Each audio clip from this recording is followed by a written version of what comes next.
कोशिश ना करल हो। याद करो, जोर डालो, याददाश्त पर जोर डालो, अच्छी तरह से याद करके कोशिश करो। याद आई तो ओके, याद करो, याद आ रहा कुछ याद करके कोशिश करो। अरे सुनीता, चुप हो जा तू। दीदी, आप एक रख लेके कमरा में जाइए। जा, चला चला। हाँ चला, ये अच्छा रही। वो बैठ के आराम से बात करब। चला ना, तो आगे जाके कोनो जरूरत नहीं खे। दीदी, आप गौरी के ले जाइए। चला तो चला, आओ।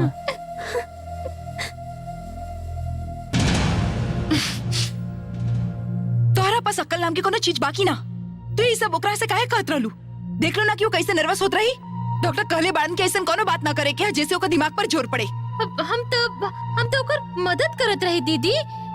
ना तो ओकरा नुकसान पहुंचावत रहो। डॉक्टर साहब हिदायत दिले बड़ा ओकरा डिस्टर्ब ना करे खातिर, कौनो हाल में ओकरा कंफ्यूज ना करे के हा। अरे रीना जब कह दिली कि हम लोग ओकरा नहीं जाना तो यह बात के मेंटेन करे के पड़ी जब तक डॉक्टर आगे कुछ ना कहेलन। अब याद रही ना, याद रही ना।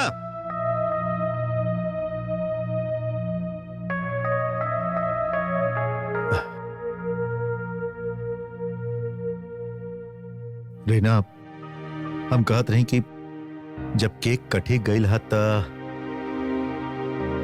पूरा केक काट के सभे के बांट दिहल ही अच्छा हुई ना। आफ्टर ऑल अपन अन्नपूर्णा के बर्थडे के केक हा, ये तो सभी लोग खाए खूब एंजॉय करब। काहे? हंसदा हंसदा हंसदा हंसदा हंसदा हंसदा हंसे के ही पड़ी, हंसे के ही पड़ी, हंसे के ही पड़ी।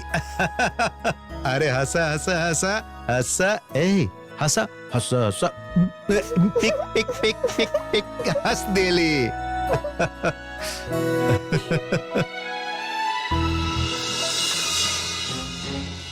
दाद तेरी की, अच्छा है कि तो अब जमाना ही नहीं खे।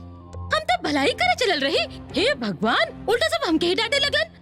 हमें बेवकूफ है, काहे बेकार में हम ओकरा के समझावे लगली, समझ में नहीं ख्यावत। फिर से शुरू हो गेलो तू।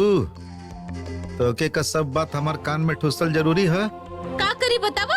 यदि हमको कोनो भी तरह की तकलीफ हुई तो हम आपके आके सुनाइब ना कि पड़ोसी के पास जाके रहो। हम भी बहुत बड़ा बेवकूफ है, यही से सब हमके पर गुस्सा करेलन। एकरा बाद से अब हम कब्बो केहू के भलाई ना करब। ड्राइवर की बीबी गौरी ओकर याददाश्त वापस आई कि ना, वो होश में आई कि ना, एकरा से हमके का?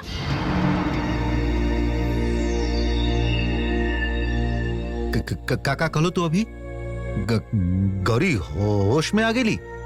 ए वो हमार नाम तो ना लेली ना। दद, वो का कही तोरा बारे में जब ओकरा खुद अपन नाम याद नहीं खे। मतलब? अरे सुनो ना का भइल, अन्नपूर्णा के जन्मदिन की केक काटे खातिर हम लोग सब वहाँ पर इकट्ठा भइल रही। अरे बस अचानक पता न का गौरी रोए धोए के नाटक शुरू कर देली। का ड्रामा, का सीन रहे, आपके का बताई। हम के हैं, आप लोग सब के हैं, का ड्रामा रहे।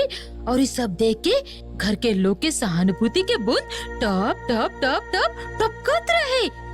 सब लोग ओहो ऐसे करत रहन, केक भी गोल हो गई और बोने हाथ पैर पटकत रहल। अरे धत तोहारो केक और बोनी के रोवल धोवल। अरे मुद्दा के बात करा, बात का ही बतावा। ओहे, अरे बात यही है कि एक्सीडेंट के चलते गौरी के दिमाग एकदम साफ हो गई है, पूरा तरह से खाली हो गई है। वो अपन पुरान सब बात भुला चुकल है। वाह, गुड। यह तो समय है, समझ लू, सहानुभूति जता के बड़का भैया के सामने, सबके सामने अच्छा बनेगी।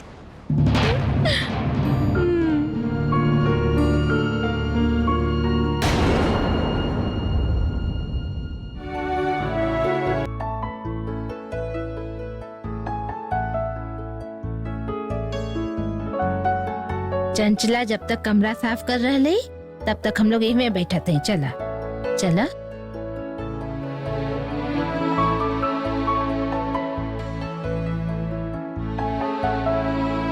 बैठा।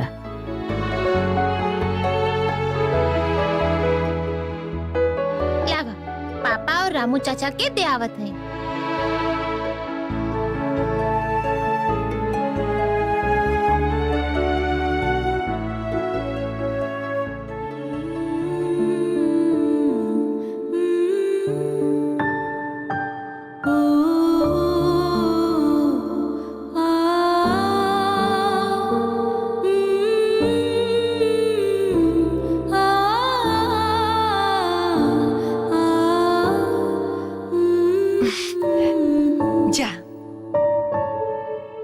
जाके माई की केक खिया द।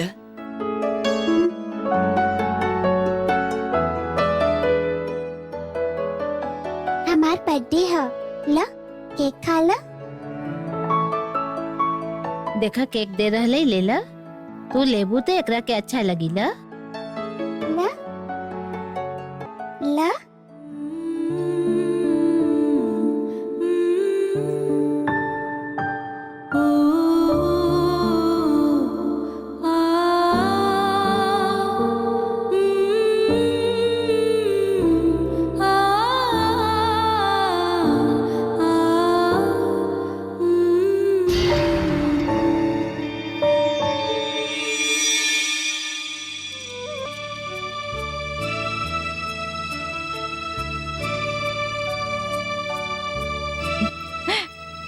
दीदी, अन्नपूर्णा, ईला। ई का तू केक लेके बैठल काया हो? खा। ला खा ला ना, खा ला।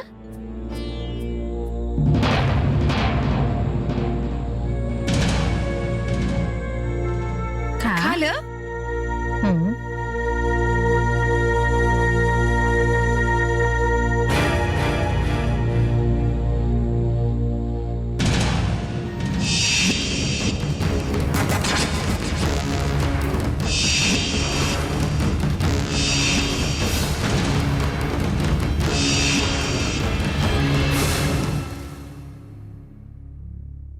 इनकर तबीयत अब कैसन है? हाँ अब ठीक है, धीरे धीरे सब याद आ जाए। हाँ, हमार कमरा में जाए। तो कमरा में जा। चंचला अब तक कमरा साफ कर दे ले हो। अच्छा ई का केक कहे रख रहा लो, एकरा कमरा में जाके खा ला जा।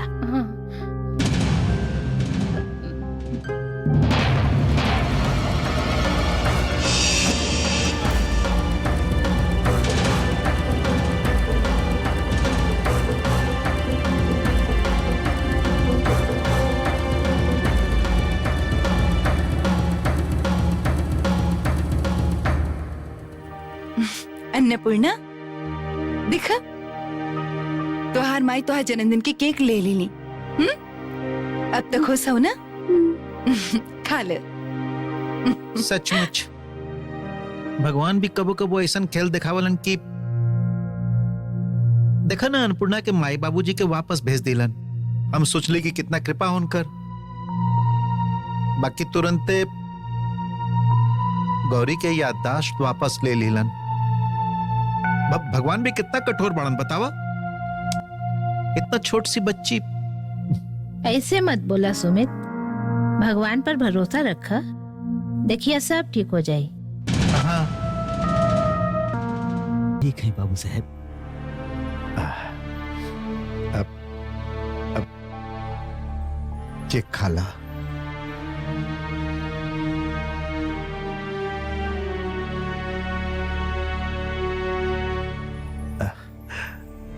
राम प्रसाद,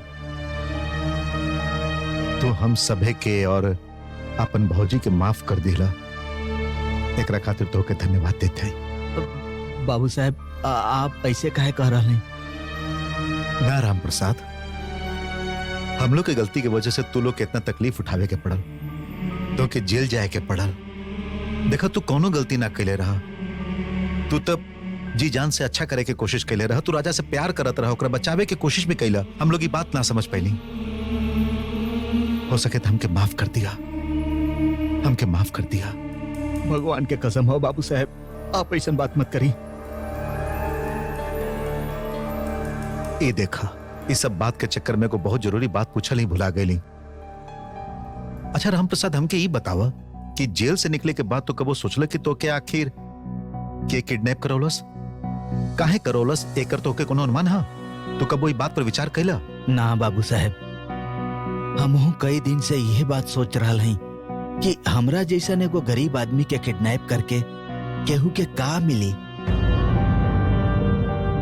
जे दिन हम जेल से छूटल रही, सड़क पर आते ही दूगो गुंडा हमके बेहोश कर दिलन और एगो गोदाम में बंदी बना के रख ले रहन। वो लोग शायद सड़क पर खड़ा होके हमारे इंतजार करत रहन।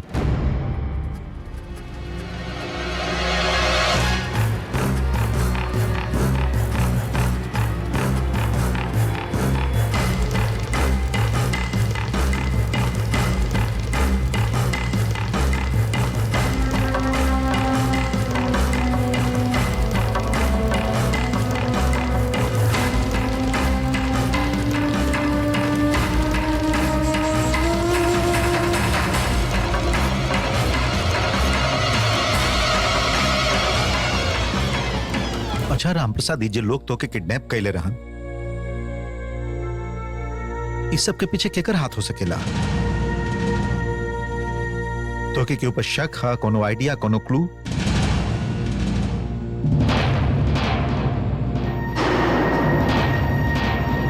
रामप्रसाद, तो के कुछ याद आ रहा?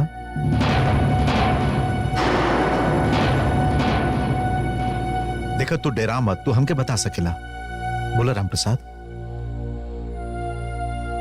ना बाबू साहब, हम इस बारे में कुछ नहीं जानत।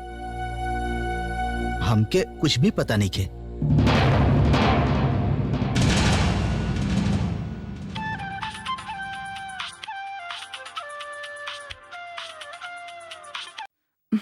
हेलो। हेलो मेम साहब, हम फाल्गुनी बोल रहे हैं। हाँ बोलो फागुनी। गौरी कैसन है मेम साहब? ओकरा होश आयल के ना? हाँ ओके होस्ता आ गई। हाँ हम जानत रही कि भगवान ओकरा जरूर अच्छा कर दी है। हाँ बाकी फागुनी एगो बात है कि कहाँ मेम साहब?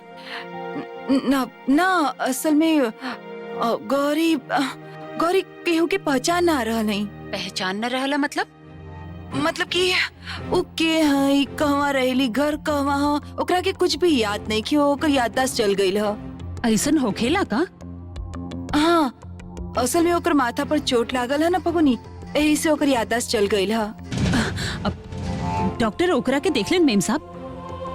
हाँ डॉक्टर देखलन, दवाई भी दिलन, इलाज चल रहा है। बाकी डॉक्टर ई ना बता पा रहल बाड़न कि ओकर याददाश्त कब तक वापस लौटी।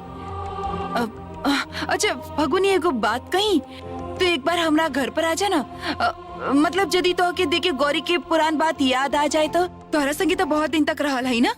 बाकी मेम साहब थोड़ी का देरी में हमके काम पर जाए के है। यदि हम कल आई तो?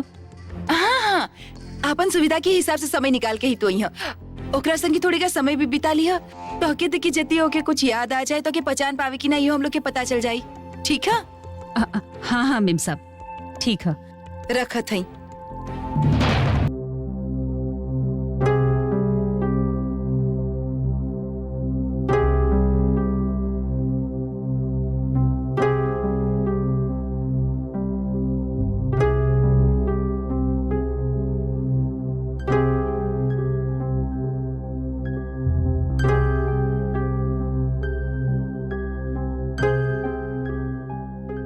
कौन सोच में पड़ गई लू गौरी? इतना सोचे के तो कोनो बातें नहीं खे। इतना चिंता मत करा। ई का गौरी, तू ई केक अभी तक ना खैलू? केक खा ला। तू केक ले लिहलू तो अन्नपूर्णा और हम सबे कितना खुश भइली। हमके बहुत अच्छा लागल।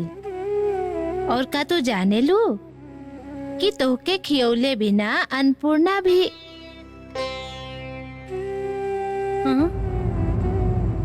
ना, मतलब कि तू तो हमार मेहमान हो ना।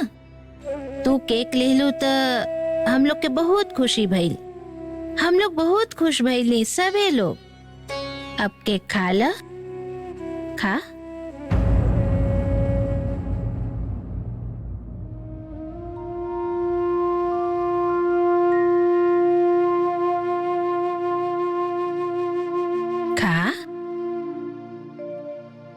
खा ल।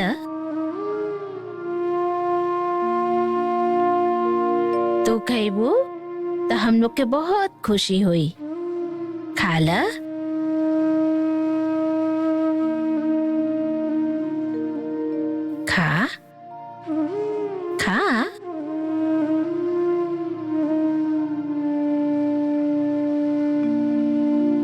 हम खाई? हाँ तू खा ला ना, ला तू खा ला, हम अभी आवत हैं, ठीक है?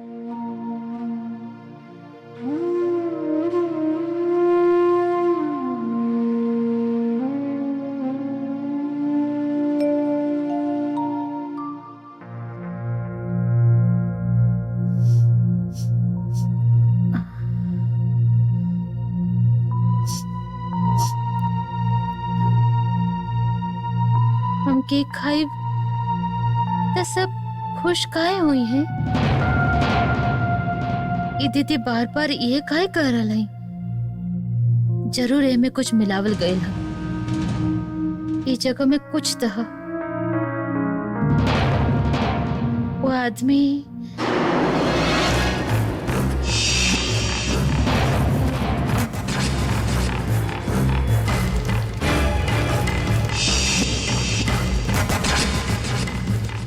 के हम कहवा देख ले हैं? हाँ? याद ना आ रहा है, कौनो भी तरह याद आ ना रहा है। हम वो आदमी के जरूर कहीं देख ले हैं।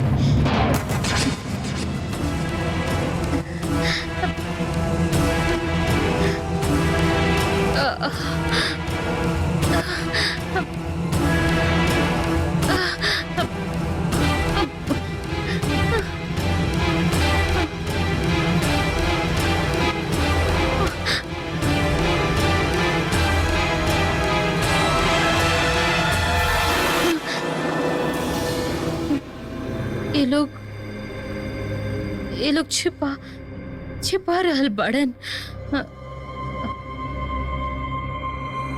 सब लोग झूठ बोल रहल बड़न। हम ये घर में पहले भी आयल हैं। ओ आदमी के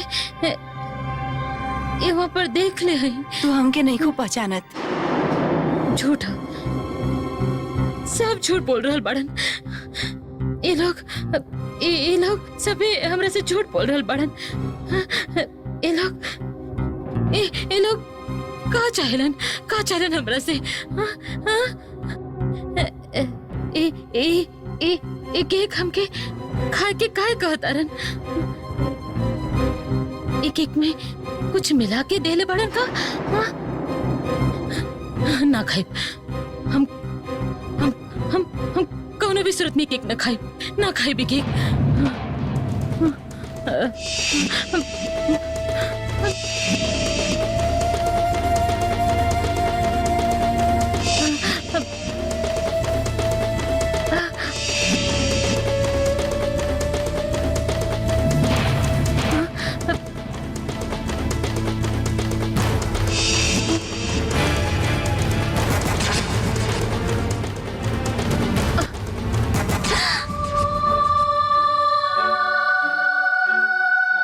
बर्थडे की केक मैं फेंक देली।